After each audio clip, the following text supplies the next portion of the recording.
Podcast One presents Fully Booked by Kirkus Reviews, the ultimate insider's scoop on the best new books.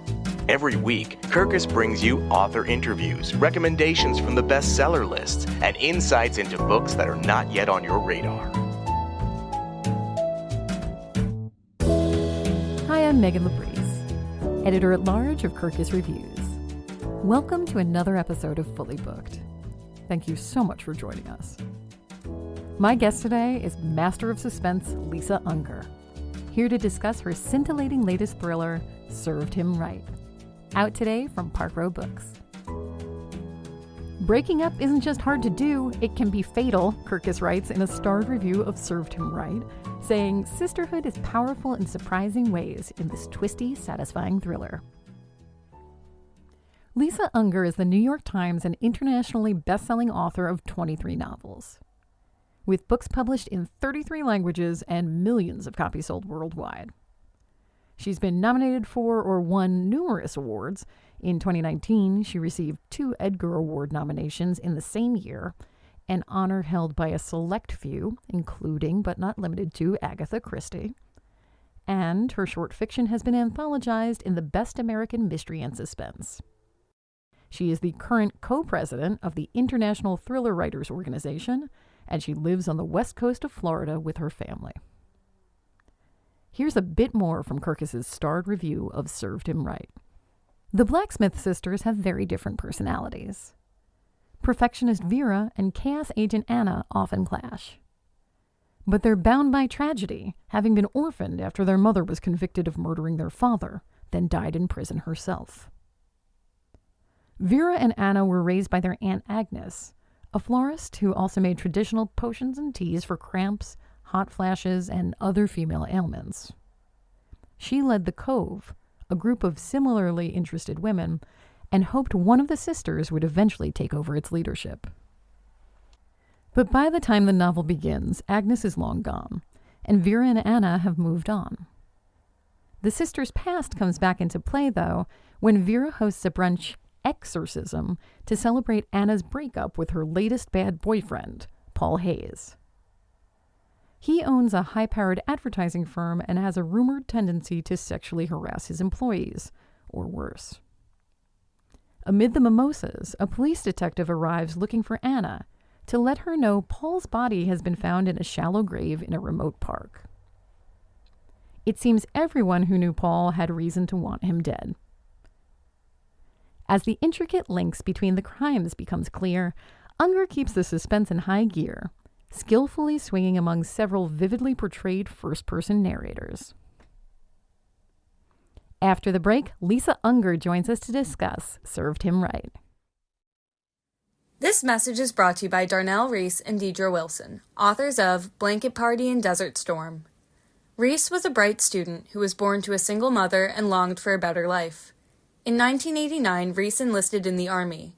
Then came the Gulf War, and to her shock, she found herself in the desert during Operation Desert Storm.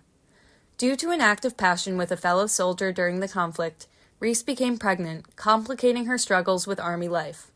When she was ordered to report for a year's tour in Turkey but told that she had to leave her infant daughter stateside, she took a hardship discharge. Both the author and Wilson, Reese's daughter, are credited as co-authors, which works well. Wilson, a successful fashion designer, writes the prologue and epilogue and is effusive in her love for her mother. This makes for a raw, unflinching testimony of survival, faith, and the cost of saying no. Kirkus Reviews called it, quote, a sincere and passionate remembrance that will draw readers in, end quote. Readers can find Blanket Party and Desert Storm on Amazon in paperback and ebook. This message is brought to you by Elizabeth Kelly Stevenson, author of Dance With Me, Franny Nice Shirt. Franny Chase feels caught between the grind of low-wage work at a Bed Bath boutique and her dream of becoming a professional writer. When she accepts a position as a live-in assistant to Dorothy Gaines, an overbearing and eccentric older woman who wants Franny to write her memoir, her employment becomes more than an ordinary job. What begins as a way for Franny to make ends meet soon leads her to a web of expectations, secrets, and fragile alliances inside the grand house she now lives in. Stevenson's novel flows easily between past and present. It explores the young narrator's way of dealing with her recent divorce, her ill-fated flirtation with Dorothy's charming but dangerous grandson Bobby, and Franny's desire to find a family after the early deaths of her parents. The book's willingness to dwell on themes of self-doubt and longing will resonate with readers who appreciate narrative introspection. Kirkus Reviews called it, quote, a deeply affecting novel that blends sharp humor with aching vulnerability, end quote. Readers can find Dance With Me, Franny Niceshirt on Amazon in paperback, hardcover, and ebook. Welcome, Lisa, to Fully Booked. Thank you so much for joining me today. Oh my gosh, Megan, thank you so much for having me. I'm thrilled. I'm thrilled to have you on to discuss Served Him Right, which I loved so much. Okay, let's get into it right away. Starred review from us for Served Him Right. Thank you very much. Well deserved. From our review, breaking up isn't just hard to do, it can be fatal in this twisty, satisfying thriller. Care to comment, Lisa? Well, yeah, breaking up is hard to do in Served Him Right. We have an event at the beginning of the book, a brunch that's being held by my main character, Anna Blacksmith. She has just broken up with her cheating ex-boyfriend, Paul, and this is no ordinary brunch. It's what she's calling an exorcism, meaning that she's gathered her friends around to eradicate Paul from everybody's social media feed. So delete, unfollow, goodbye. And before the brunch is over, the police are at the door, and Paul has been found murdered. And Anna, who has a very dangerous and dark history with men, is, of course, the prime suspect. I loved how you were answering, and you said she's gathered them to eradicate Paul from social media. Like, you know, what's so funny is, you are such a talented thriller writer that even in your response, you have me hanging on your every word. Thank you. That's my job. I feel seen. Thank you. Thank you. So I have so many questions based on your response. First of all, this exorcism, this idea of gathering your nearest and dearest to just like delete and unfollow and block your ex from everybody's social media feeds. Did you invent this, or is this actually like a thing? I did not invent it, but I cannot remember where I stumbled across this because I am such an information junkie. I am constantly reading, and listening and researching. It's like a big part of just like the continuum of my life, which is like reading, writing, researching, living, reading, writing, repeat, and so I don't remember where I came across it, but it definitely stuck in my head. I did not invent it, but it's funny. Like I have a 20-year-old daughter, and so many of her breakups and the breakups of her friends have involved this social media component, right? Where he unfollowed me, or, oh my God, he posted this, and oh, he put this in his story, and I got the message that he meant this, and all this stuff. So there's all these breakups have like this big social media component. And so it seems to me like a natural thing that if your ex is being eradicated from your life, that you would ask your friends to be like, hey, look, you can't hang out with him on social media either. I don't want to see your posts with him at your party or whatever. So that was like the piece that kind of stuck with me, because technology is always fascinating to me, but not the technology itself, but just the way it rewrites the way we relate to each other. I think that is so fascinating. And I think that idea of how technology rewrites the way we relate to one another, that's something that's like going to be floating above me in a cloud, like as we continue this conversation, because I want more on that. But I do have a couple of other foundational questions for our listeners who haven't yet had the pleasure of reading this book. So you mentioned ex-boyfriend Paul, we're unfollowing, we're deleting, police come to the door. He's dead. He was a bad boyfriend. He was not a good boyfriend. No. He was a bad boyfriend. How would you characterize Anna's taste in men generally? Well, I mean, I think she definitely has some challenges there with her relationships. She and her sister both come from a place of deep trauma. They've witnessed some very ugly truths in their parents' relationship. Yeah. And I think it's affected Vera in some ways, Anna's sister, and Anna in other ways.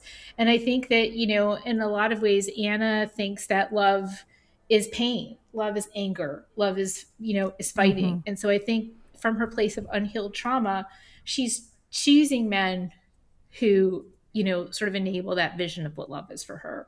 And this is not an uncommon thing. I think she's got some work to do as a person. Yeah. Don't we all? Don't we all? Don't we all?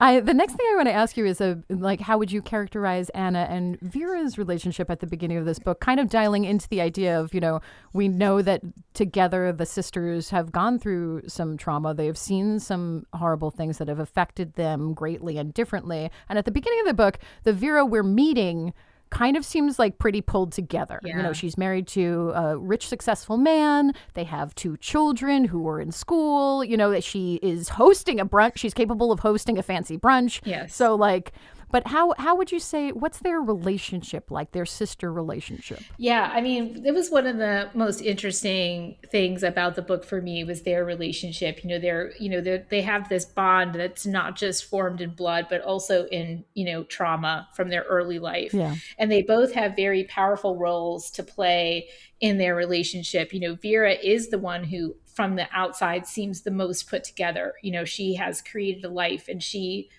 a beautiful life, and a successful life, and she is white knuckled, holding on to that and trying to control everyone and everything in her sphere, because she feels like the minute anything gets away from her grasp, then she's, it's all going to unravel. Mm-hmm. So that's her kind of way of dealing with it. Anna, on the other side of this, is just wild and unpredictable, and she's impulsive, and she's just rails against Vera in some ways. Like, Vera is almost a parent figure. Yeah.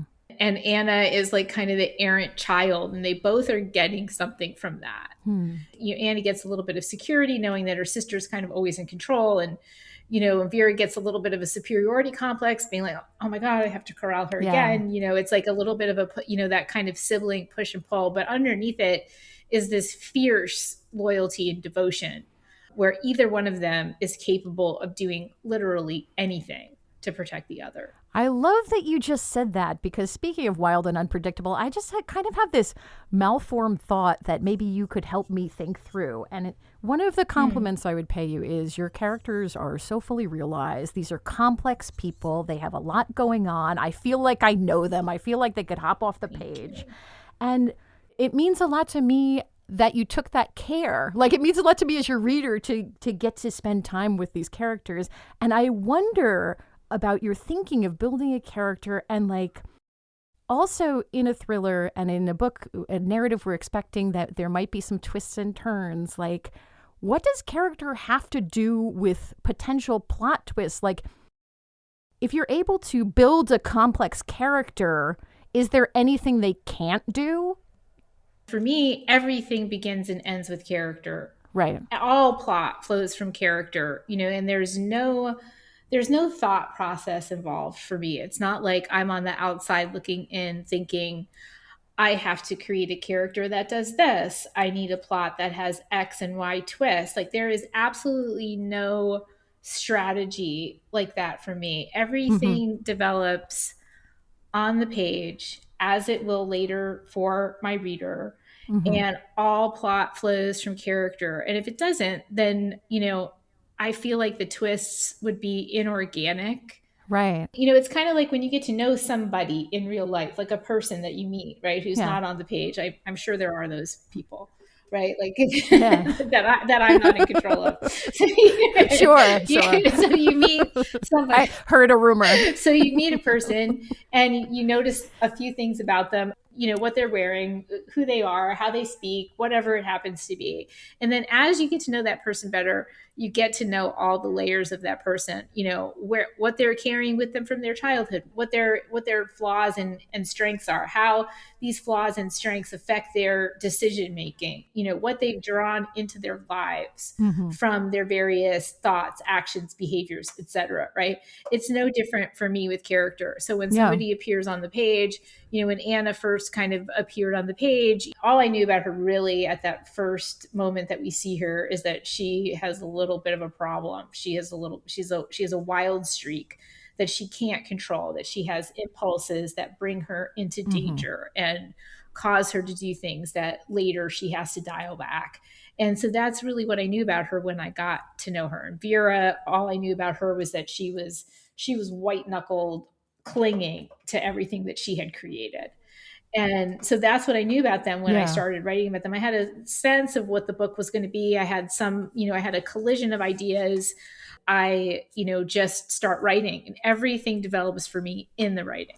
I love that answer. I'm going to be thinking about that answer all day. And I love that you use the word inorganic, because to just give you a little taste of what we might look forward to in part 2 of our interview, I'm interested in organic matters, Lisa. So put a pin in it.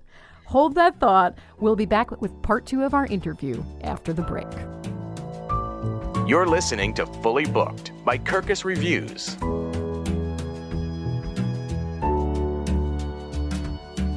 This message is brought to you by David Lang, author of Echoes of Fortune, Shadows over Cozumel.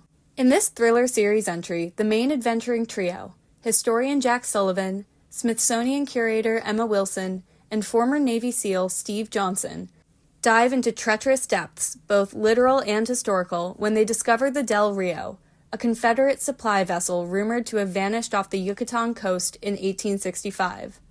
Soon they uncover far more than corroded artifacts and treasure, including assassination orders, Swiss bank accounts funding Confederate exiles, and evidence of a post-Civil War conspiracy that powerful families will kill to protect. Lang's historical research shines in his handling of Confederate exile movements, grounding the plot in documented history, and the villain is portrayed with chilling restraint. The claustrophobic underwater sequences crackle with authenticity, particularly Jack's harrowing solo excursion into the Del Rio's sealed captain's cabin, a masterclass in suspense in which every breath counts.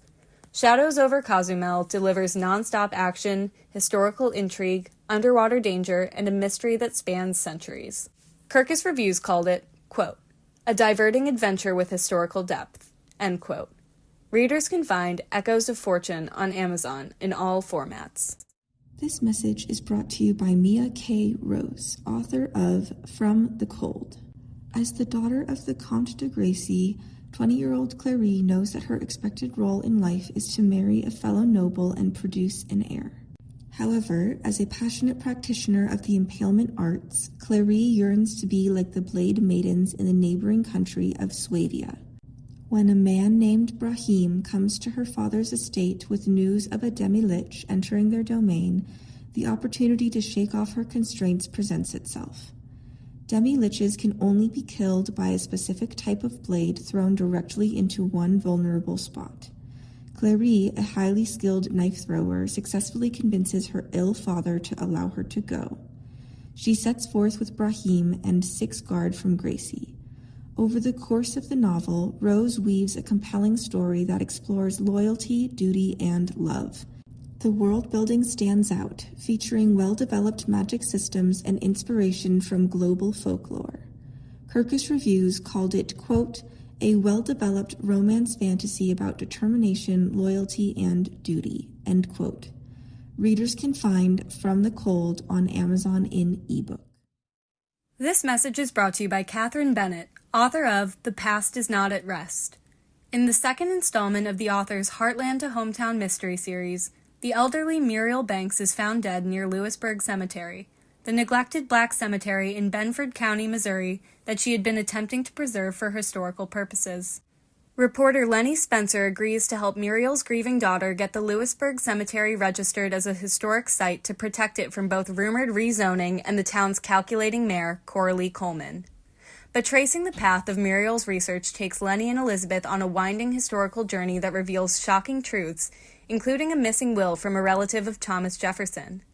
Bennett crafts a mystery that balances genuine tension with enough comfy details to reassure readers that nothing too bad will happen. Bennett also infuses a traditional whodunit with deeper themes, including racial prejudice, historical preservation, and retroactive justice. Kirkus Reviews called it, quote, a smart, well-paced, and cozy mystery with a large cast of lovable characters and a satisfying conclusion, end quote. Readers can find The Past Is Not at Rest on Amazon in paperback and ebook. The ultimate insider scoop on the latest books, right here on Fully Booked. I'm back with Lisa Unger, author of Served Him Right. Hey, Lisa. Hey, I'm so happy to be here. I'm so happy to have you. And I mentioned that we might delve into some organic matters. You mentioned in part one of our interview that this book came through a collision of things. I think you know what I'm scratching at. One particular point of inspiration in the book, organic matters. Yeah. Would you share a little bit about that point of inspiration with our listeners? Yeah, there's actually a couple for this one. There's like, there was the whole exorcism idea had been floating around for a while. Yeah. And then for me, I always have some kind of obsession going on, right? And in this case, it was my obsession with plants. Okay. My daughter is a student of entomology at the University of Florida, and botany is a big sort of part of that area of study. And I guess just because of her, and also just because of other sort of fascinations that I had, I've just started reading a lot of books about plants. So, there was like The Most Delicious Poison by Noah Whiteman, and then The Light Eaters by Zoe Schlanger, and Entangled Life by Merlin Sheldrake. And I just started becoming really obsessed with not just with plants, but with the planet, and how our relationship to our natural world is so incredibly complicated. That it's an entity that nourishes us. Its health is indivisible from our own health. And yet, when we're at the mercy of nature's whims, there is no man versus nature. Nature wins every time. Right. And that was a big area of fascination for me. So I was like sort of deep into that kind of thinking.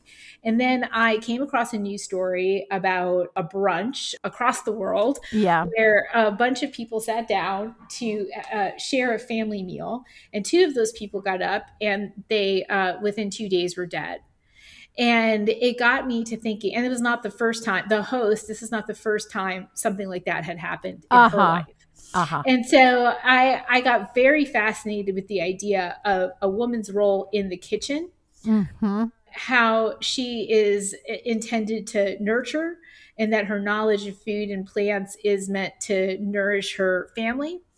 And that maybe somebody with that knowledge and with dark intentions might find a way in that place of trust to deliver a meal that didn't nourish, but which poisoned.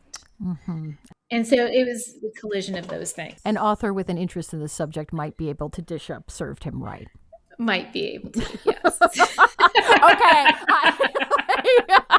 I could pretty much spend all day unpacking this with you, because like tangentially, I'm like kind of low-key obsessed with something called aqua tofana. Have you ever come across this in your research, aqua tofana? Oh my God, I have not, but do tell. Okay, I am probably not the correct historian to bring you all of the information, so this will require additional research. But long and short of it is, in the 17th century in Sicily, there was this woman, Julia Tofana, who had a cure for bad husbands, a secret cure for bad husbands. And she may have helped 300 to 600 wives low-key cure their problem, which was having a bad husband. Wow, how did I not stumble upon this in my my swath of research? I feel a little bit heartbroken that I didn't know about this until now. Well, this is so fun to be able to be the person to tell you, because like I don't even know how I stumbled upon this, but like I have kind of an obsessive brain and I go off down my little rabbit holes, and this was one of them. And it's so interesting for me because there are so many issues that come up around that make me think, that are just like, like your book is like glowing with all of this, because it's like, why would these women want to use this husband cure? How like why might they have to? And I mean, we're talking about like 1630s Sicily. Women did not have the power to get a divorce. They did not have the power to escape or start over, or open a cute little boutique and just thrive. They did not have power over their own bodies, like all of these issues we are still dealing with places around the world to different extents, and to kind of take this into your own hands, this underground community of women, and decide something must be done. Like, this is all I'm finding really resonant with my experience of reading your book. Yeah, I mean, it's definitely a layer, a thread, a theme in the book that, that as women and girls, sometimes we don't have dominion over our lives and our bodies. Yeah. And that there are these sort of ancient ways that women have been taking control of their situation, and in a quiet way, in a way that is often not suspected, and that plants are allies in this effort, or can Yes. be. And it's a natural place for a woman to be, in a garden, growing things that nurture. And that many of these plants that are used for poisoning also have tremendous medicinal value. So that's like another theme in the book as well, which is, the only difference between poison and medicine is the dose. Yep. And so your very strong knowledge of plants and nature is an ally, when you have this type of intention. Right. If you do. Right. And historically, what do we call women, powerful women who have strong knowledge of plants in the natural world? I think we might call them witches. One thing I will say is, and I'm proud of, unless I'm reading incorrectly, but I think in our starred review of Served Him Right, I do not think the word witch comes up.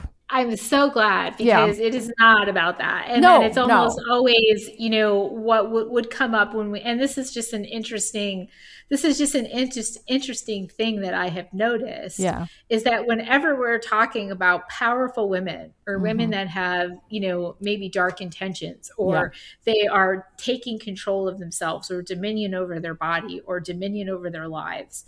And whenever we talk about female power, it veers to the dark side. And I think that's an interesting observation that I've made in some of the, some of the comments about Served Him Right, but it is absolutely not about witches. It's about female power, how it is wielded, how it is quashed, how it is hidden. I have another question about the structure of this book. Got short chapters. What about that? I'm interested in writing, I'm interested in how we're getting kind of like these flashes of knowledge, these different perspectives in turn. Well, there were, significant voices in this story. And, one of them is very young. I really loved Coraline's perspective on her situation, on her heritage, and how she's bringing it into kind of a new age. And then, of course, Vera and Anna are alternating perspectives as well, very different opinions of the kind of the same things that are going on. And then, we have Agnes, who is their aunt and the woman who took them in after, sort of the worst things happened. And her perspective on what we call in the book, the knowledge. And what she's trying to give to the girls of Vera and Anna, and what they are willing to accept and what they want from her. And so, there are these different pieces, and in a lot of ways, when you have these kind of and of course, Timothy, who has a whole other role to play. But, when we're talking about, these varied voices, I always see these types of stories as like a mosaic, and every character has their piece. And then hopefully at the end, we see a broad, fuller picture, and everybody has their little space in the story. And so that's kind of how I see it. So I think that, it's not necessarily a conscious choice to go in and say short chapters, long chapters. It's really just how the story tells itself. It's just that kind of choice. It's a little bit beyond me. It's not something I sit down and say, okay, I'm going to do short chapters because I have, whatever. It's not a strategy. And worth mentioning, Timothy is the investigator, and Coraline, Vera's daughter, I think actually has the funniest line of dialogue in the book. There's no tea to stop someone from being a dork. Isn't that the truth? Amen. Coraline. Amen. I did want to take a moment to ask you a little bit of, speaking on the topic of powerful women, you're co-president of International Thriller Writers, correct? I am, yes. What's that community like? Oh my gosh. Our community of thriller writers, like thriller mystery writers, like we are literally the nicest, most fun group of people I think you would ever want to know, which is amazing because I feel like most of us kind of, we exercise our demons onto the page. And, when we hang out, we're fun. We're also incredibly supportive of each other. ITW is just a sterling organization, dedicated to supporting thriller writers at all levels of their career, from the aspiring writer to the person in the middle of her career to, best-selling authors. Everybody kind of meets in May at Thriller Fest. And, we just work to educate and help and support each other. And it's a great conference, and it's a great organization that also does all year virtually educational, like master classes and things like that. So, we have an online thriller critique group. We have a forum where you can kind of log on and ask questions. So it's really a tremendous organization just devoted to authors trying to find their way in the business. I love to hear that so much. And I am starting to learn that more about, like, in genre, like, I think the romance authors have a tight community too. I see them showing up for one another as well. Yeah. As someone who is constantly reading, do you perhaps have a reading recommendation for our listeners? Yeah, I have a kind of an interesting one. I mean, I'm always reading like all the time, and of course, mention 100 fiction books, but I'm currently like in the middle of a deep dive research into a character for my 2027 book. And it's, when she turned up on the page, I didn't know much about her, but I quickly realized that she was in a wheelchair from an accident. And so it led me into a great deal of research and some of the books that I kind of came across. And this author has actually agreed to help me by reading my work and checking out my portrayal of this character in a wheelchair. And her book is Demystifying Disability: What to Know, What to Say, and How to Be an Ally. And this is by Emily Ladau. That's Ladau.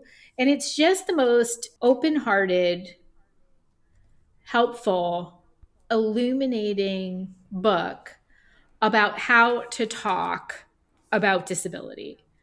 And I think it's such an important conversation to have, not just about disability, but any form of diversity. How, as writers, do we write somebody who does not share our lived experience and do that with love and empathy and, back it up with actual research so that you're not just operating from your own ignorance and assumptions. And so this has been really helpful in my research for my next book. I love that, and I will love to read that. Going on the pile. Thank you. I have a recommendation for you now that we're talking about it. Like, during the course of our conversation, I remembered an interview I did with a forensic ecologist named Patricia Wiltshire. Wow. Have you ever heard of her before? I have not. I interviewed her about this really fascinating nonfiction book, The Nature of Life and Death: Every Body Leaves a Trace. And what I remember from that is, like, she could investigate and, like they could, swab inside the nose of a dead person and see if spores from a different fen or... Oh, yes. Forensic botany and entomology is amazing. Yes. Oh, yes. Mm-hmm. So, Patricia Wiltshire, The Nature of Life and Death. In your copious free time, Lisa. I always have time for forensics. I think that's going to be the pull quote from this interview.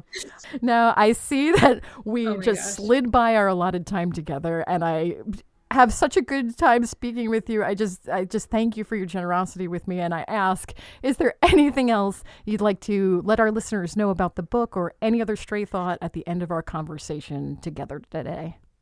What I would love to say about Search and Write is that, it's definitely a thriller. It's definitely, got all of those pieces, but that it's also very character driven, and that there's maybe a little bit of food for thought about our role as citizens of the planet and, how we care for it and how it cares for us. And so I'd like that little piece also to come forward when you've closed the cover. I think it will. I think readers will be hungry for this book. I know I felt like it was delicious. Yay,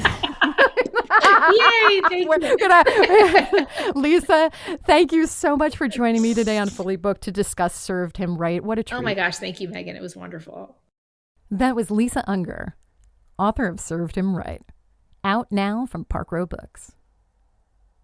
We've got a little something special going on for listeners of this episode. At the end of our interview, Lisa recommended a book that's part of her background research for the novel she's currently working on. If you follow Kirkus Reviews on Instagram and DM us the title of that book, you'll be entered in a drawing to receive a $100 Visa gift card, courtesy of Kirkus.